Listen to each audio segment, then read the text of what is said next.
Hello guys, welcome to my YouTube channel.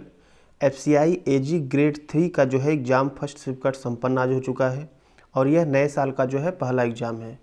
अगर बात करें जनवरी में इसके एग्ज़ाम की तो 1 जनवरी, 7 जनवरी, 14 जनवरी, 21 जनवरी और 29 जनवरी को इसका एग्ज़ाम चलने वाला है। इसमें प्रश्नों की बात करें तो यहाँ पर कुछ महत्वपूर्ण प्रश्न आपके ऊपर लिखे गए हैं। पहले शिफ्ट के सिंप्लीफिकेशन के आपके 4 से 5 प्रश्न पूछे गए थे। रॉन्ग नंबर सीरीज के भी प्रश्न आपको देखने को मिले। मिसिंग नंबर सीरीज के भी प्रश्न देखने को मिले। और बात करें तो इसमें DI पूछी गई थी और यह जो है DI CI बेस्ड थी, अर्थात कंपाउंड इंटरेस्ट बेस्ड थी। मेंसुरेशन से 1-2 प्रश्न पूछे गए थे और लेवल कुल मिला जुला के अगर कहें तो इसका लेवल देखने को मिला मॉडरेट। तो आइए इन सभी प्रश्नों की चर्चा करेंगे जो भी पूछे गए हैं और प्लस उससे रिलेटेड अगले शिफ्ट में क्या पूछे जा सकते हैं या अगले दिन के एग्जाम में क्या पूछे जा सकते हैं, उनकी भी डिटेल चर्चा करेंगे। तो आइए बिना देर किए हुए शुरू करते हैं पहले प्रश्न से। देखिए, पहला प्रश्न यहाँ पर पूछा गया था, संगीत नाटक अकादमी के अनुसार भारत में कितने शास्त्रीय नृत्य हैं? तो इसकी सही संख्या होगी 9। अभी तक 8 थी, लेकिन एक और सम्मिलित कर लिया गया है। अब कौन सा सम्मिलित किया गया है, आइए बात कर लेते हैं। ये नृत्य से 2022 में तो हर एग्जाम में बड़े पैमाने पे प्रश्न पूछे गए हैं। देखिए, वर्तमान में 8 शास्त्रीय नृत्य का दर्जा प्रदान है। यहाँ पर आपको दिख रहा है 1 2 3 4 5 6 7 8। अब यहाँ पर जो लास्ट 6 है इसी को जोड़ा गया है 9वें के रूप में। भारत के सांस्कृतिक मंत्रालय ने 6 को भारतीय शास्त्रीय नृत्यों की सूची में शामिल किया है, जो कुल 9 शास्त्रीय नृत्यों को रूप बनाता है। तो अब मान लीजिए पूछा गया है कि कितने शास्त्रीय नृत्य हैं।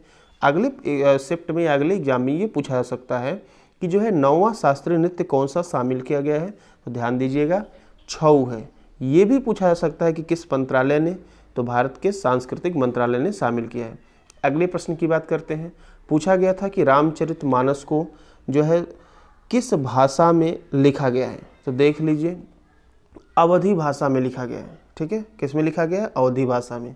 लिखे हैं तुलसीदास जी और इसकी रचना 16वीं शताब्दी में की गई थी। ठीक है, ये एक महाकाव्य है।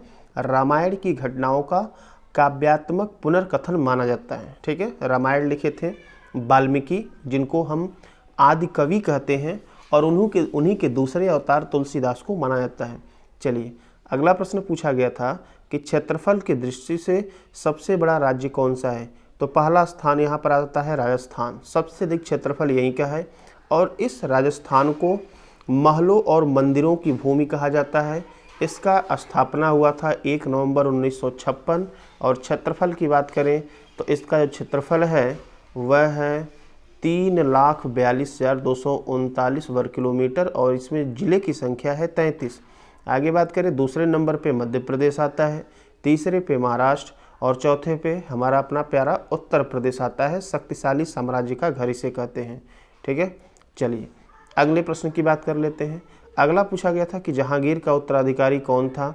तो देख लीजिए भाई, जहांगीर के स्वास्थ्य पर भारी असर डाला था और 1627 में जहांगीर की मृत्यु हो गई। मृत्यु के पश्चात यहाँ पर खुर्रम उनका उत्तराधिकार बना, जो बाद में शाहजहां कहलाया। क्लियर है, आगे बात कर लेते हैं।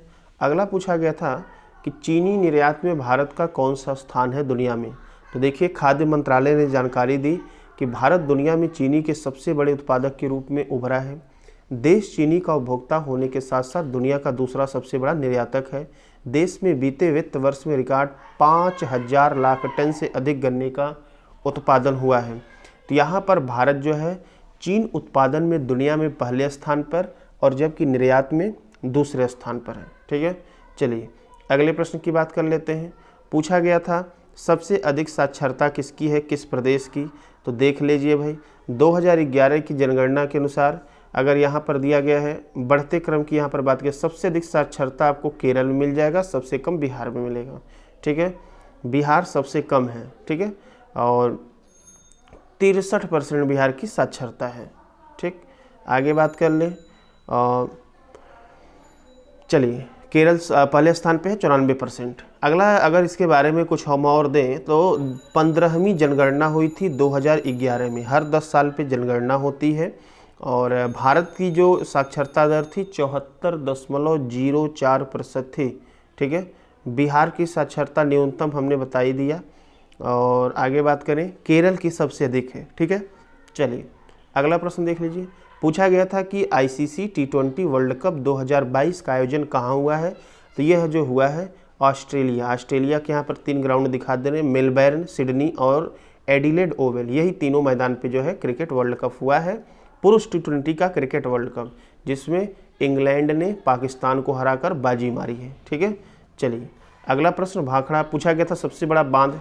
तो देखिए बिलासपुर जिले में सतलज नदी पर स्थित भाखड़ा नागल बांध भारत का सबसे बड़ा है। सबसे बड़ा कहेगा तो भाखड़ा नागल बांध कहेंगे, लेकिन ऊंचा कहेगा तब ये भाखड़ा नागल बांध 225 मीटर के साथ दूसरे नंबर पे आ जाएगा।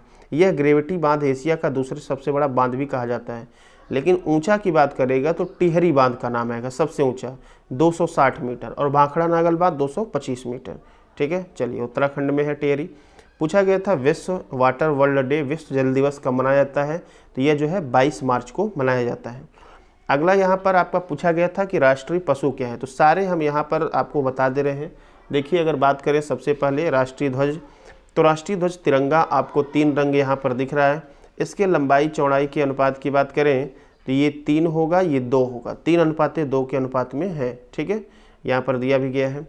और ये आप देख रहे हैं केसरिया है, ये हरा है, सफ़ेद है, ये नीले रंग का चक्र है जिसमें 24 तिलियाँ हैं। ठीक है, चलिए आगे बात कर लेते हैं। सारा यहाँ पर दिया गया सब कुछ, और इसको 22 जुलाई 1947 को अपनाया गया था। ठीक है, चलिए आगे बात कर लेते हैं अगले प्रश्न की। अगला राष्ट्रगान की बात करें तो जो ये राष्ट्रगान है ये भारत का अनेक अवसरों पर बजाया जाता है।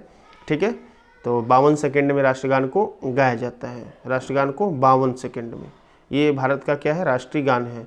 राष्ट्रीय गीत की बात करें तो बंकिम चंद्र चटर्जी द्वारा संस्कृत में रचा गया था। वंदे मातरम 24 जनवरी 1950 को अपनाया गया था, राष्ट्रीय गीत और राष्ट्रगान भी। यह जो है पहली बार राष्ट्रीय गीत 1896 में गाया गया था। 1 मिनट 5 सेकंड का होता है ये। चलिए अगला, राजकीय प्रतीक राष्ट्रीय चिन्ह की बात करें तो सारनाथ में है, बनारस के पास है। अशोक सिंह के स्तंभ, ये जो है सत्यमेव जयते जो अशोक चिन्ह है, यही इसका राष्ट्रीय प्रतीक है। अगला बात करें राष्ट्रीय पक्षी कौन सा है, तो इसका जो राष्ट्रीय पक्षी है यह है मोर। ठीक है, क्या है भाई, मोर। ठीक है, हरा 200 लंबे पंखों का गुच्छा इसका होता है, 200 लंबे पंखे होते हैं भाई। आगे देखिए अगला राष्ट्रीय पशु जो है यही पूछा गया था। तो यह जो है आपका देखिए राजसी बाघ, तेंदुआ, और इसको टाइग्रिस भी कहा जाता है, धारीदार जानवर है। ठीक है, तो ये जो है राष्ट्रीय पशु है। अगला राष्ट्रीय पुष्प की बात करें तो कमल, जिसको निलंबो लूसीफेरा गेटन कहा जाता है, ये राष्ट्रीय पुष्प है। ठीक है, भारत के पेड़ पौधों में भरा है। वर्तमान में उपलब्ध डाटा वनस्पति विविधता में इसका विश्व में 10वां और एशिया में 4था स्थान है। ठीक है, आगे बात कर लेते हैं। अगला पूछा गया था कि स्वच्छ सर्वेक्षण 2022 में कौन सा शहर टॉप पे बना है। तो राज्य की बात करें तो मध्य प्रदेश, शहर इंदौर। ठीक है, लगातार 6वीं बार बना है। आगे बात करें, पूछा गया था नोटबंदी भारत में कब हुई थी। तो यहाँ पर देख लीजिए भाई, 8 नवंबर 2016 को नोटबंदी भारत में हुई थी, जिसको विमुद्रीकरण कहते हैं। 500 और 1000 के नोट को बंद कर दिया गया था। ठीक है, तो इतने प्रश्न मिले हैं, बाकी मिलते हैं अगले शिफ्ट के साथ। तब तक के लिए धन्यवाद।